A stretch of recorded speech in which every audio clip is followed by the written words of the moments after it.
Hello, అందరికీ నమస్కారం.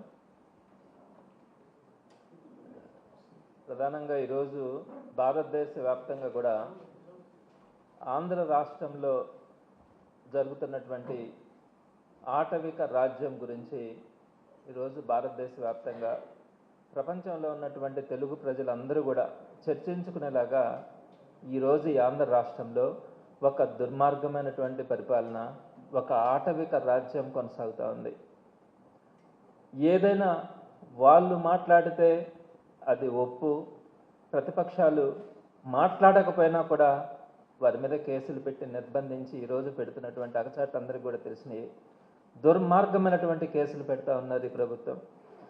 వెనక ముందు చూసుకోకుండా, అది మహిళలు కావచ్చు, లేదనుకుంటే ఉద్యోగులు కావచ్చు, టీచర్లు కావచ్చు, విద్యార్థులు కావచ్చు, నిరుద్యోగులు కావచ్చు, ఏ ఒక్కరు కూడా అతీతం కాదు. ఎవరి మీద పడితే వారి మీద అక్రమ కేసులు బనాయించి ఈరోజు నిర్బంధిస్తున్నటువంటి పరిస్థితి చూస్తూ ఉన్నాం. ప్రధానంగా గడిచిన కొన్ని నెలలుగా డిఎస్సిలో జరిగినటువంటి అవకతవకలు, అక్రమాలు, దాని మీద సాక్ష్యాలతో సహా సుమారుగా 3 లక్షల మంది గొంతుకగా వైఎస్ఆర్సీపీ ముందుకొచ్చి వినిపిస్తూ ఉంది.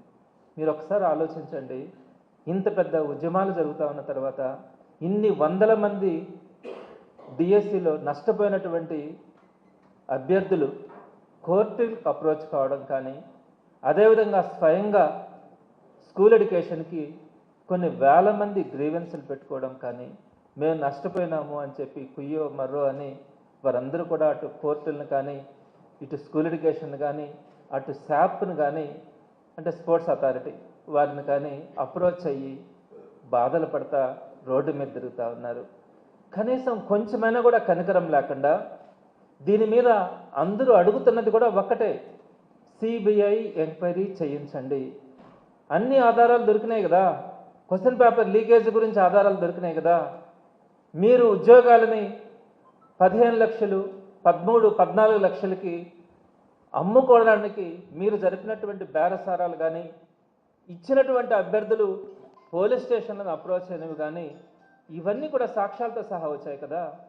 మీరు తీసుకొచ్చినటువంటి దొంగ జీవోలు కానీ, ఫేక్ సర్టిఫికేట్లు కానీ, టెట్ కానీ, డిఎస్సి కానీ, ఏ విధమైనటువంటి క్వాలిఫికేషన్లు లేకుండా మీరు ఉద్యోగాలని అమ్ముకోవడం, కట్టబెట్టడం జరిగినటువంటి తీరు, ఇవన్నీ కూడా మనం సాక్ష్యాలతో సహా చూపించాం. దాని మీద సిబిఐ ఎంక్వైరీ అడుగుతా ఉన్నాం. మీరు ఎందుకు ఈ సిబిఐ ఎంక్వైరీని తప్పించుకోవడానికి, ఈ సిబిఐ ఎంక్వైరీని లేకుండా చంద్రబాబు నాయుడు గారి కొడుకు మీద ఈ సిబిఐ ఎంక్వైరీ జరగకుండా మీరు ఎన్ని దుర్మార్గమైనటువంటి చర్యలకు పాల్పడుతూ ఉన్నారన్నది అర్థమవుతుంది. మొట్టమొదటిగా మాట్లాడుతున్నటువంటి మా మీద 175 నియోజకవర్గాలలో ఉన్నటువంటి ఇన్ఛార్జీల మీద, కార్యకర్తలు, నాయకుల మీద ఒకే రోజు మీరు బనాయించినటువంటి అక్రమ కేసులు, ఒక్కొక్కరి మీద నా మీదైతే సుమారుగా 4-5 కేసులు నమోదు చేసినారు. అలా అందరి మీద కేసులు పెట్టడం. రెండో పాయింట్కి వచ్చేటప్పటికి దుర్మార్గంగా ప్రభుత్వంలో ఉన్నటువంటి టీచర్స్ని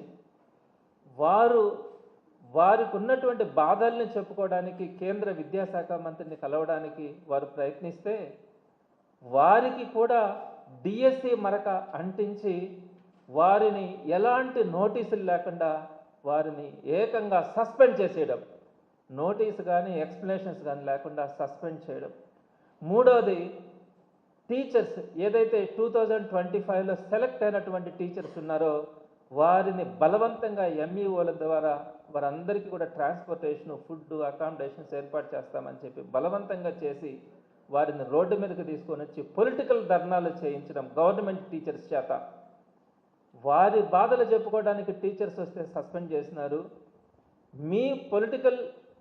మీరు మీ మీద సిబిఐ ఎంక్వైరీని తప్పించుకోవడానికి మీరు గవర్నమెంట్ ఉద్యోగుల దగ్గర ధర్నాలు ఈరోజు ప్రతి జిల్లాలో కూడా చేయించినటువంటి పరిస్థితి. అదేవిధంగా ఈ డిఎస్సిని కప్పిపించుకోవడానికి ఏపీపీఎస్సి గ్రూప్ 1 సంబంధించి 2023లో జరిగినటువంటి రిక్రూట్మెంట్ గురించి ఈరోజు మీరు డైవర్షన్లో భాగంగా మీరు దాంట్లో అక్రమాలు జరిగినాయి, ఏదో జరిగిందని చెప్పి ఈరోజు మీరు తీసుకుని వస్తున్నటువంటి తీరు. 1 by 1 మీరు ఒక్క ఎంక్వైరీ చేస్తే సరిపోయేదానికి మీరు మా మీద కేసులు పెట్టడం, టీచర్లను సస్పెండ్ చేయడం, 2025 టీచర్స్ దగ్గర ధర్నాలు చేయించడం, ఏపీపీఎస్సీలో అక్రమాలు జరిగినాయని చెప్పి 3 రోజుల నుంచి మీకు సంబంధించినటువంటి 2 వార్తాపత్రికల్లో కథనాలు దాని గురించి వేస్తూ తప్పుదారి పట్టించడానికి మీరు చేస్తున్నటువంటి ప్రయత్నం చూస్తూ ఉంటే జనాలు ఈరోజు అసహ్యించుకుంటా ఉన్నారు. మొట్టమొదటిగా డిఎస్సి గురించి ఇప్పటికే అనేక పర్యాయాల్లో సాక్ష్యాలు చూపించినాం. అయినా కూడా నేను మీకు మరొకసారి తెలియజేస్తా ఉన్నాను, ఏం అడుగుతా ఉన్నాము? చిన్న చిన్న విషయాలకే గతంలో అన్ని ప్రభుత్వాలు కానీ దేశంలో ఉన్నటువంటి అనేక రాష్ట్రాల్లో కానీ చిన్న చిన్న ఆరోపణలు వస్తే కూడా ఒక దర్యాప్తు చేయించి ఆ దర్యాప్తు నివేదిక ప్రకారం ఎలాంటి తప్పు జరగలేదని చెప్పేటువంటి పరిస్థితుల్లో మీరు మాత్రం మీకు సంబంధించిన ఎంప్లాయీస్ని కానీ అధికారులు కానీ లేకపోతే మీ మంత్రులు ఎమ్మెల్యేల దగ్గర మీకు మీరే క్లీన్ చిట్ ఇచ్చుకుంటా ఉండారే తప్ప ఒక చిన్న ఎంక్వైరీ వేయడానికి కూడా, ఇంత పెద్ద ఆరోపణలు ఒక చిన్న ఎంక్వైరీ కూడా వేయకుండా ఈరోజు ఈ రాష్ట్రంలో ఉన్నటువంటి ఇన్ని లక్షల మందిని మీరు ఇబ్బంది పెడతా ఉన్నారు, బాధ పెడతా ఉన్నారంటే మీరు అర్థం చేసుకోవాలా.